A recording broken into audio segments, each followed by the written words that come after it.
आदाब, नमस्कार दोस्तों, हिंद वॉइस में आपका स्वागत है। मैं हुक्राम।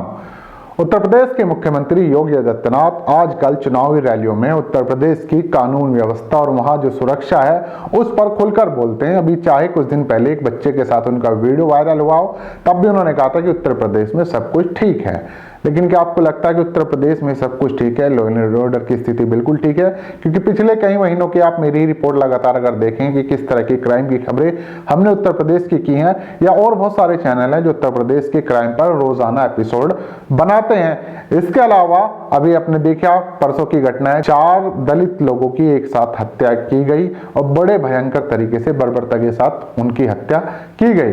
इसके अलावा तमाम इस तरह की खबरें, चाहे वो जुडिशियल कस्टडी में डेथ का मामला हो, लिंचिंग का मामला हो, या उसके अलावा अन्य लूटपाट के मामले हो, लगातार इस तरह की खबरें आप लोग देखने और सुनने को आपको मिलती रहती हैं।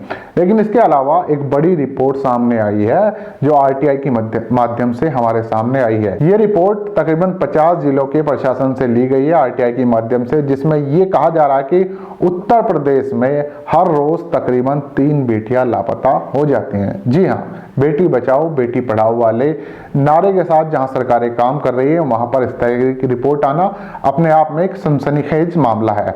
मैं आपको पूरी डिटेल बताता हूं कि किस तरह से ये रिपोर्ट सामने आई है और इसमें क्या क्या आंकड़े हैं। लेकिन इस पर जाने से पहले आपसे अपील है कि वीडियो अगर फेसबुक पर देख रहे हैं तो फेसबुक पेज को फॉलो कर सकते हैं, यूट्यूब पर देख रहे हैं तो चैनल को सब्सक्राइब कर सकते हैं। अब चलते हैं इस रिपोर्ट की तरफ। तो इस रिपोर्ट में सबसे पहले मैं आपको बता दूं, पिछले साल पूरे प्रदेश में यानी कि उत्तर प्रदेश में तकरीबन 1763 बच्चे लापता हुए थे, जिसमें 1166 बेटियां शामिल हैं, यानी कि बेटियों की तादाद कहीं ज्यादा है। इनमें से लापता 1080 बेटियों की उम्र 12 से 18 वर्ष के बीच थे, यानी कि ये नाबालिग की कैटेगरी में आती हैं जो बच्चियां गायब हो रही हैं। इसके अलावा जिसमें पुलिस ने 966 बेटियां खोज निकाली थी। ये भी एक सुधार है कि 966 बच्चियां जो हैं उन्हें पुलिस ने बरामद कर लिया था, लेकिन 200 बेटियां अभी भी लापता हैं, जो पिछले साल का आंकड़ा है। ये पिछले साल की रिपोर्ट थी। इसके अलावा 300 परिवार को अभी तक अपने बच्चों का इंतजार है, जो इंतजार कर रहे हैं कि कब उनके बच्चे लापता जो हो गए हैं वो घर वापस आ जाए। ये सारी रिपोर्ट जो निकालने वाले हैं आरटीआई के एक्टिविस्ट हैं, जिनका नाम है नरेश पारस। वो आगरा के रहने वाले हैं। उनके वो एक संस्था चलाते हैं जिसका नाम है आरटीआई चाइल्ड राइट एक्टिविस्ट। ये नरेश पारस इसके एक तरह से कर्ता धर्ता है।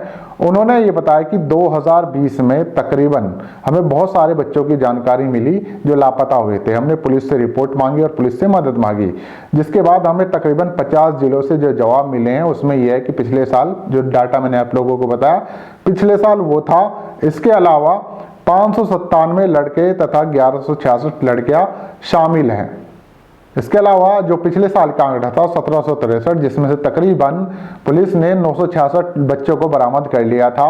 उस 1763 के आंकड़े में 1166 लड़कियां थी और 597 लड़के थे, जिसमें से 966 बच्चों को पुलिस ने बरामद कर लिया था, लेकिन 200 अभी भी गायब हैं।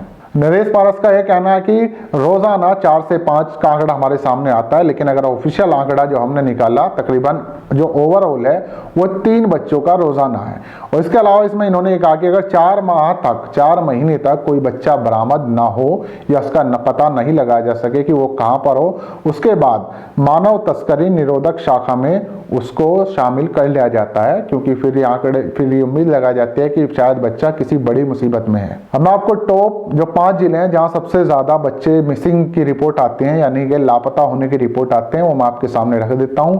इसमें जो मेरठ है, पश्चिमी उत्तर प्रदेश का इलाका मेरठ, वहां से 113 बच्चे गायब हुए हैं।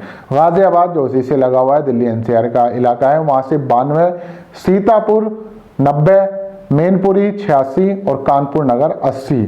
ये टॉप जिले हैं जहां से सबसे ज्यादा मिसिंग की रिपोर्ट, लापता होने की रिपोर्ट सामने आई है।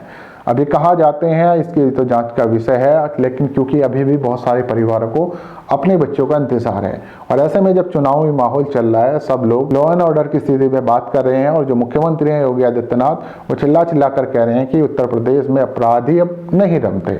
उनके नेता कह रहे हैं कि कोई जिला पहले आतंकवाद का अड्डा होता था, बीजेपी आने के बाद वो क्लियर हो गया है। बहुत सारे लोग हैं, जुबानबाजी लगातार चल रही है और दूसरी तरफ से जुबानी जंग भी जारी है। लेकिन उसके अलावा ये जो ऑफिशियल आंकड़े हमारे सामने हैं ये बड़े चौंकाने वाले हैं, इन पर गौर करने की और चिंता करने की ज्यादा जरूरत है। आप लोग जो कुछ कहना है इस रिपोर्ट पे नीचे कमेंट कर सकते हैं, साथ ही इस खबर को ज्यादा से ज्यादा शेयर कर सकते हैं। दोस्तों मिलते हैं फिर किसी नई खबर के साथ।